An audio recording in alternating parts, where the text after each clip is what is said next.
आपका नाम क्या है? हालेलुया। हमारा नाम सीता है, मैं उन्नाव से आई हूँ। मेरे पति की गवाही है। मेरे पति ने इनकी तबीयत खराब हो गई, बेहोश थे। फिर हमने एक हॉस्पिटल ले गए, वो भी जवाब दे दिया। वहाँ फिर दूसरे ले गए, वो भी जवाब दे दिया। तीसरे ले गए तो तीसरे में इनको होश नहीं था, इनके धड़कन वड़कन सब बंद हो गई। फिर वो डॉक्टर ने जवाब ले, फिर दवा कराई और इलाज चालू है। डॉक्टर को आशा नहीं कि ये चंगे हो जाएंगे। फिर हमने कहा हमारा परमेश्वर पर भरोसा है, वो चंगा करेगा, वो हील करेगा हमारे पति को।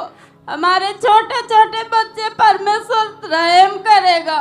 उसने खड़ा कर दिया, इनको चंगा कर दिया। आपके पति को हुआ क्या था? डॉक्टर ने बताया कि इनको प्रॉब्लम क्या है? इनको कुछ नहीं था, इनको बस पता नहीं अचानक क्या हो गया। इनकी सांस बंद होना शुरू हो चुकी थी, कोई होश नहीं था। बंद हो गई, पागलपन के दौड़े पड़ गए। जब इनको होश आया तब तो जब इनको हॉस्पिटल में लेके गए तो 3 दिन के बाद इनको होश आया था जी। और जैसे ही होश आया तो ये पागलों के जैसे करना इन्होंने शुरू कर दिया था।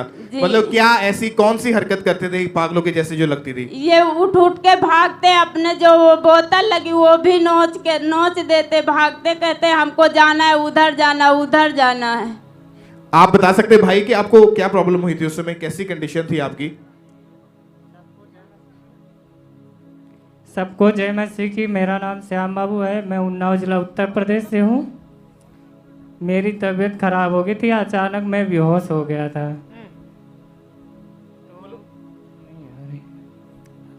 फिर मुझे हॉस्पिटल लेके गए लोग, हमें तो पता नहीं कहाँ लेके गए।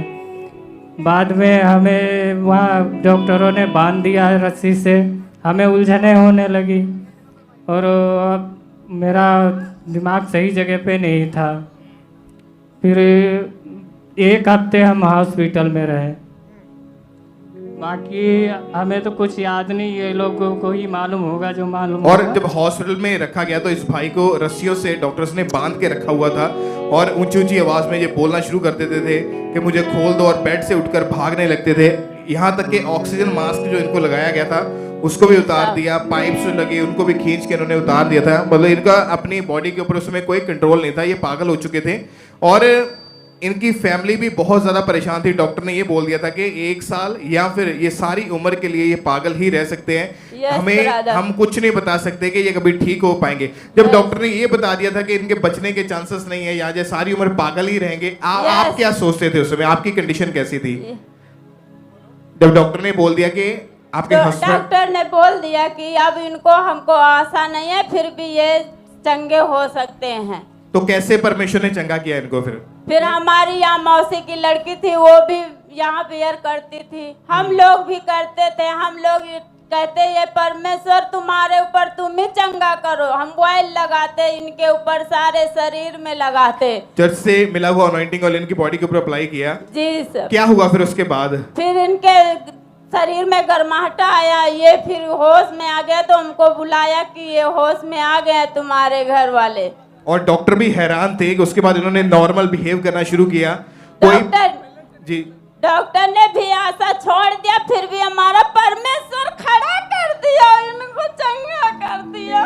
तारीफ करें इस बड़ी गवाही के लिए, परमेश्वर का थैंक्स करें। हमने भरोसा रखा, सब कोई कहता वहाँ ले जाओ, हमने कहा नहीं, हमारा पिता चंगा करेगा। थैंक्स करें परमेश्वर का कि जैसे ही परमेश्वर ने हील किया उसके बाद डॉक्टर भी हैरान थे और इन्हें हॉस्पिटल से डिस्चार्ज मिला। अभी 8 महीने के लगभग हो चुका है। ये भाई पूरी तरह से पागलपन से आजाद है, कोई बीमारी नहीं, कोई ट्रीटमेंट नहीं। अपने हाथों को उठाएं, कलीसिया ऊंची आवाज में हालेलुया बोले, अपने हाथों को हिलाएं, वेव करें। Thank you Jesus. इस बड़ी गवाही के लिए परमेश्वर के जीवित नाम को महिमा दें, तारीफ करें उस जीवित परमेश्वर की हीलिंग के लिए, इस बड़ी गवाही के लिए।